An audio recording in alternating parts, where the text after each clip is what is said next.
بہن نے پوچھا کہ اللہ تبارک و تعالی کی نعمتوں کا شکر کیسے ادا کیا جائے، اس کا طریقہ کیا ہوگا؟ لیکن سب سے پہلے تو یاد رکھیں کہ اللہ کی نعمتوں کا شکر ادا کرنا واجب ہوتا ہے، اور یہ تین طریقے سے ادا ہوتا ہے، یا یہ کہہ لیں کہ شکر کی تین اقسام ہوتی ہیں۔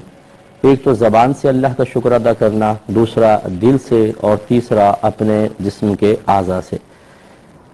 زبان سے شکر ادا کرنے کا مطلب اعتراف نعمت کو ہم الفاظ کی شکل میں ذکر کریں کہ مطلب اللہ تعالیٰ تیرا شکر ہے کہ تو نے مسلمان بنایا، اپنے حبیب کی امت میں پیدا فرمایا، ہمیں ملک عطا فرمایا، ماں باپ کا شکر ہے، بیوی بچوں کا، مال کا۔ زبان سے اعتراف کریں کہ اللہ تو نے نعمت دی ہے اور اس کے اظہار تشکر کیا جائے۔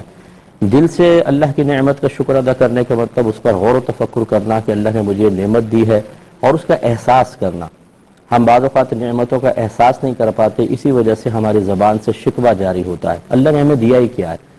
حالانکہ ہمیں دو آنکھیں بھی دی ہیں، دو ہاتھ دی ہیں، زبان دی ہیں، پیر دی ہیں۔ اگر ہم غریب ہوں اور ہم کہیں اللہ نے ہمیں دیا کیا ہے، اور کوئی کہے اپنی دونوں آنکھیں دے دو، 50,000 روپے لے لو، تو دے دیں گے کیا آپ؟ یقینی سی بات ہے کہ نہیں۔ اسی طرح ہمارے جسمانی اعضاء بہت قیمتی ہیں جو اللہ نے ہمیں عطا فرمائے ہیں، تو دل سے ان نعمتوں کا اعتراف اور احساس کرنا، اور باقی اعضاء سے اللہ کا شکر ادا کرنے کا مطلب یہ ہے کہ انہیں صرف اور صرف اللہ تعالیٰ کی فرما برداری میں استعمال کرنا، نافرمانی سے مکمل طور پہ بچانا۔ تو یہ خلاصہ بھی آپ کہہ سکتے ہیں کہ اللہ کی کسی بھی نعمت کو اس کی فرما برداری میں خرچ کرنا، استعمال کرنا، یہ اس نعمت کا ایک طرح سے شکر ہے۔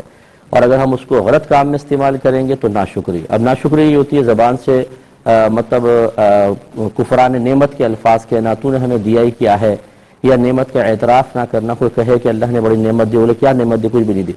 اسی طرح دل سے احساس نہ کرنا، اسی طرح اعضاء کو اس کی نافرمانی میں استعمال کرنا، یہ نعمت کی ناشکری کہلاتی ہے۔